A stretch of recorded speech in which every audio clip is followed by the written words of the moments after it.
नारायण नारायण. बानू, तू प्रत्यक्ष श्री मल्हारींची पत्नी आहेस. त्यांनी ठरवले तर एका क्षणात या त्रैलोक्याचे ज्ञान तुला होईल. परंतु मनुष्य जन्माचा नियम म्हणून तुलाही साधनेतून जावे लागेल आणि त्यासाठी तुला सहाय्य करण्याचा आदेश मला माझ्या आराध्यांनी दिला आहे. तर आता मला सांग, तुला काय हवे आहे? लवकर बानू, विलंब नको. महाराज, मला आख्यानात समजून घ्यायचं आहे बघा. काय समजून घ्यायचे आहे? का म्या गेल्या जन्मात कोण होते? म्हणजे ध्येय ठरलेले आहे. आता ते साध्य कसे करायचे हे ठरवूया. जी. मी जे जे विचारेन त्याची उत्तरं दे. विचारा जी. आख्यान तर आजवर तूही ऐकले आहे, परंतु आख्यान कुणाचे आणि का ऐकायचे आहे तुला? आता ते म्या कसं सांगणार महाराज? हेच तर ठाऊक हवं बानू. असंच पुढे कसं जाणार? मग पाहूया. आता मला सांग, तू जेजुरीत कशी आलीस? त्याची सुरुवात कुठून झाली? म्या महादेवांची पूजा करायची. मग तुम्ही चंदनपुरीत आलासा एक दिवस. तेव्हा तुम्ही मला सांगितलं का साक्षात महादेवांचा अवतार हातात जवळच जेजुरीमध्ये आला आहे. मग तुम्ही सांगितलं तसं म्या खंडोबाची भक्ती करायला लागले. आणि पुढे काय झाले? मग तुम्ही सांगितल्याप्रमाणे माझी आणि त्यांची भेट झाली.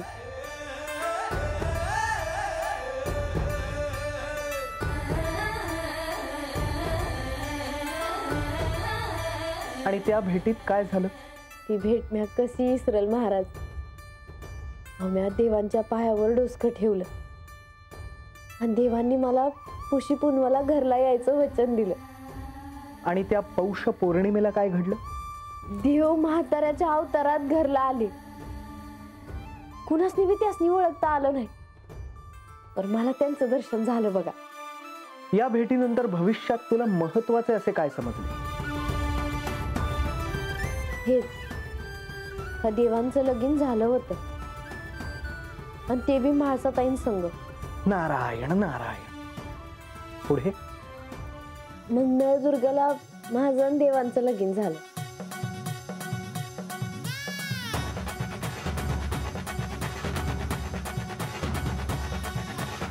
विवाहानंतर तुम्ही जेजुरीला तेव्हा काय केले? मी म्हाळसा ह्या जेजुरीची सम्राज्ञी. माझी आज्ञा आहे की त्या बानूसाठी या गडाचे दरवाजे कधीच उघडणार नाही. तेव्हा म्हाळसाताईंनी मला गडाची पायरी बी चढू दिली नाही. लगीन करून हळदीच्या अंगाने मी आले होते आणि रातभर ततच उभी राहिली.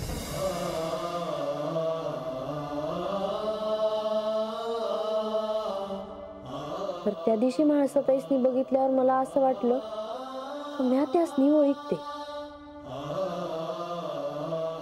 हेच महत्वाचं आहे बानू. सांग बानू, सांग. आणि मग देवांनी मला ह्यो वाडा बांधून दिला आणि मग मी हातच राहिले. तर म्हाळसाताईंचा राग मला ठाव होता आणि काय करावं हेच मला कळना झालं. पण मग नंतर आख्यानाचा घाट ठरला जी. परंतु हे आख्यान असेच ठरले नाही, त्यात एक अट होती. वयजी, मला ठाव आहे.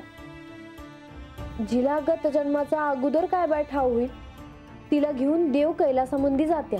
नारायण नारायण. आणि आख्यान सुरू झाले. आता मला सांग, आख्यानातले महत्वाचे असे तुला काय स्मरणात आहे? देवांनी मणिमल्लाला मारायला अवतार घेतला हे ध्यानात आहे माझ्या.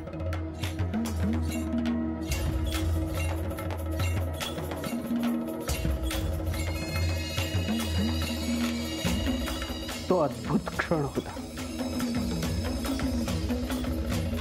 मल्हारी जगतानाथम त्रिपुरहारी जगद्गुरु मणिग्धम म्हाळसाकांतम वंदेहम कुलदैवतम.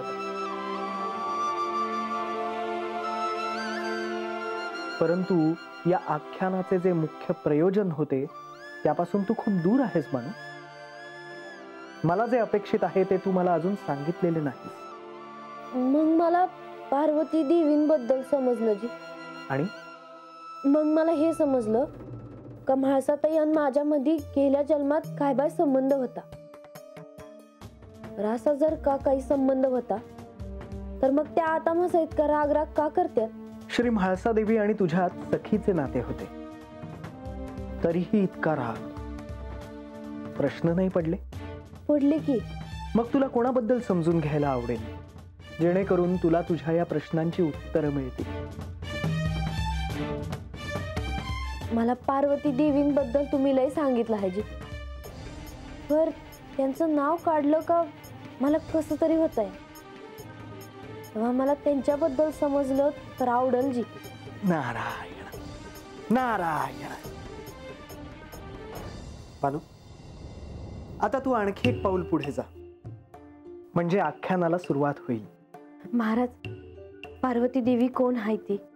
त्या गेल्या जन्मात कोण होत्या हे तुम्ही मला सांगा जी. सदानंद सदानंद सदानंद सदानंद. ही शिवलीला आहे, तशीच ही भगवतीची ही लीला आहे. मी तुला उत्तरापर्यंत आणून सोडले आहे. आता हेच तुला गडावर जाऊन श्री खंडेरायांना सांगायचे आहे. वय महाराज. माझे कार्य झाले, येतो मी. तूही विलंब करू नकोस. नारायण.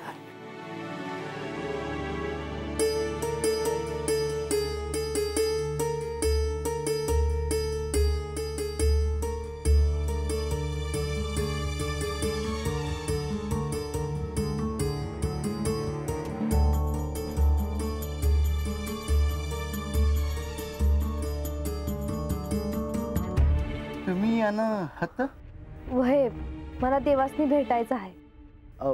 पर तुम्ही हत येणार हायसा हे देवीसनी ठाव आहे का? नाही. लहान तोंडी मोठा घास घेतो, पर हे देवीसने आवडायचं नाही. वय पर माझं कामच तसं आहे. म्या देवासनी सांगावा बी धाडला होता, पर त्यांनी काय सांगितलं ते नाही समजलं मला. तुम्ही आता कसं काय येणं केलायसा? काय काम होतं वय? अहो, हेसनी देवासनी भेटायचं आहे. असं वय? गणोबा जा, आज जा आणि देवासनी सांगावा द्या. काय रे, काय झालं? अहो, देव आणि देवी एकत्र आहे ती, आणि सांगावा घेऊन गेलो तर त्या रागावतील माझ्यावर. असं वय? मग राघोबा तुम्ही जावा. हा, अहो पाया पडतो मी तुमच्या, पण मला हे काम नका सांगूची. चुकून देवी रागवलं आणि मला शाप दिला तर काय होईल हो माझं? बरं बरं, तुम्ही थांबा हातच, काळजी करू नका. तुमचं काम आता मी आज जाऊन करतो. हा, आलो बरं का. आमची चूक पादरात घ्यायची.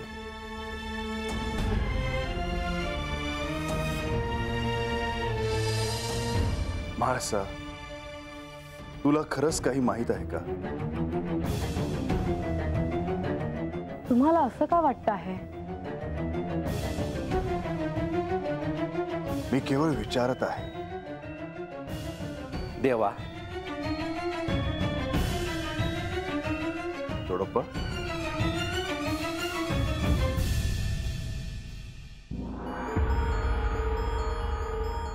देवा, तुम्हाला एक सांगायचं होतं जी. काय झालं चोडप्पा?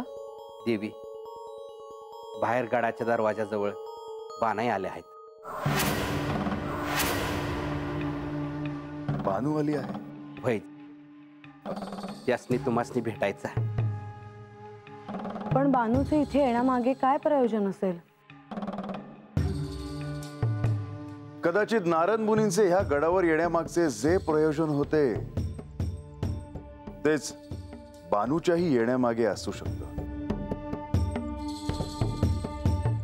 देवा, काय सांगावं त्यासनी? जोडप्पा, तुम्ही व्हा पुढे, मी येतो. वय.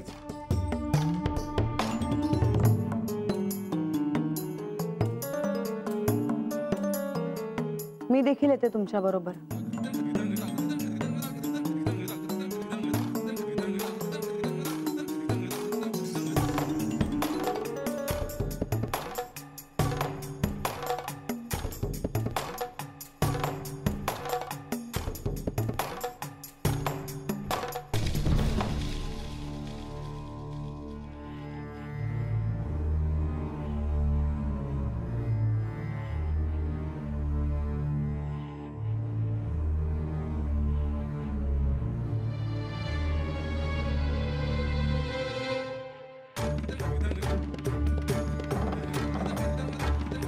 थांब.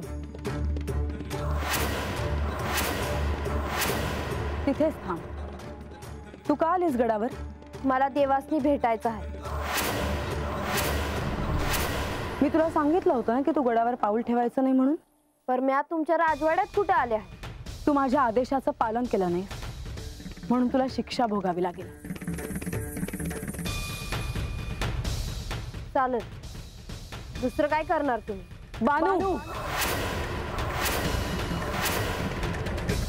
म्हाळसा, आधी मला तिच्याशी बोलू दे. बानू, तू गडावर का आलीस? देवा, मी तुम्हाला सांगावा बी धाडला होता जी. माझी अशी इच्छा आहे का गडावर पुण्यांदा आख्यान सुरू व्हावं जी. पर त्याचं तुम्ही काय बी सांगितलं नाही. माझा आख्यानाला विरोध आहे. तुमचा? पर का देवा? बानू, मी तुला आदिशक्तीच्या काही कथा सांगितल्या होत्या. त्यामागे हेतू हा होता की तुला सत्याबद्दल काहीतरी उमजेल. तेव्हा तुला त्यातून काय समजले आहे ते आधी मला कळायला हवं. वय देवा, मी सांगन. ते होईल तेव्हा होईल, पण ही चूक पुन्हा करू नकोस. तू तुझे स्थान विसरू नकोस. ते गडाच्या पायथ्याशी आहे आणि तिथेच राहील. चालेल जी, पर मला शिवलोक मिळवायचा आहे. आणि देवांचं पाय जिथं लागल मग ते पायथा असू द्या नाही तर माथा असू द्या, सारखंच आहे.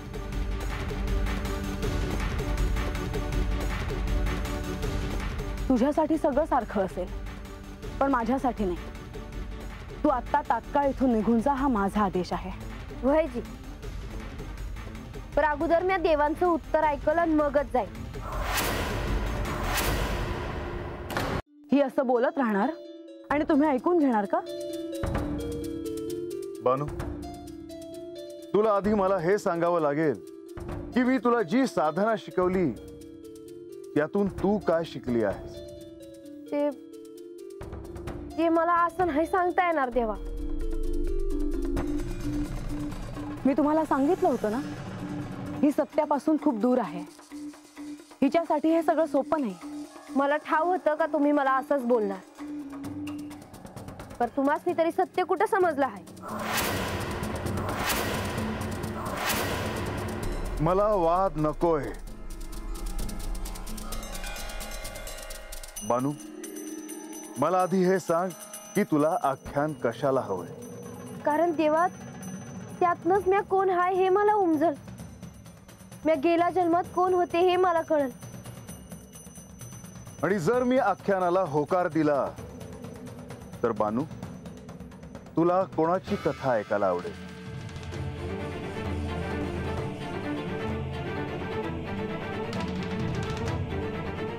पार्वती देवी कोण आहे ते, त्या गेल्या जन्मात कोण होत्या हे तुम्ही मला सांगा जी. मी तुला उत्तरापर्यंत आणून सोडले आहे. आता हेच तुला गडावर जाऊन श्री खंडेरायांना सांगायचे आहे.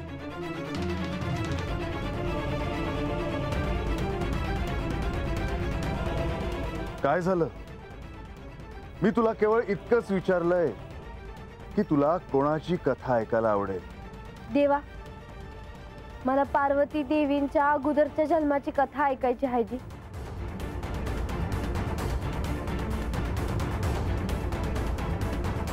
माझी सहमती आहे.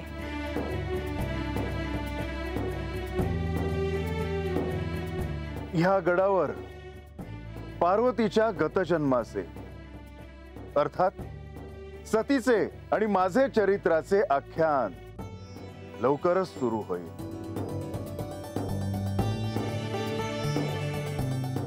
खरं सांगतायसा देवा?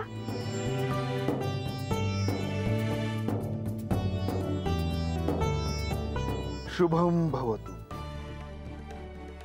आता मी नाही थांबत येते मी.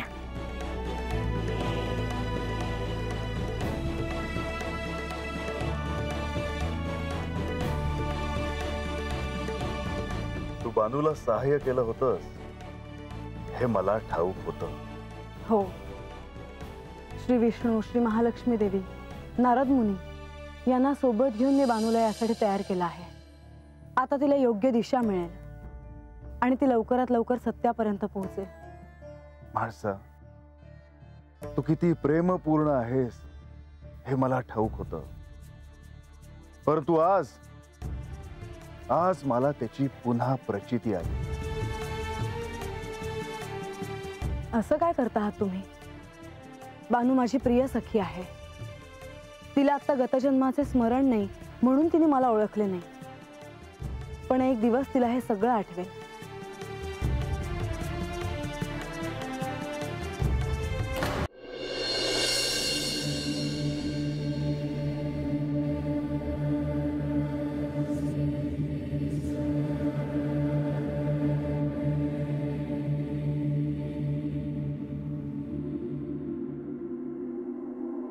देवा,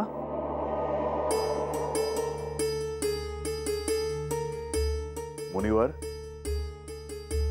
प्रणाम देवा.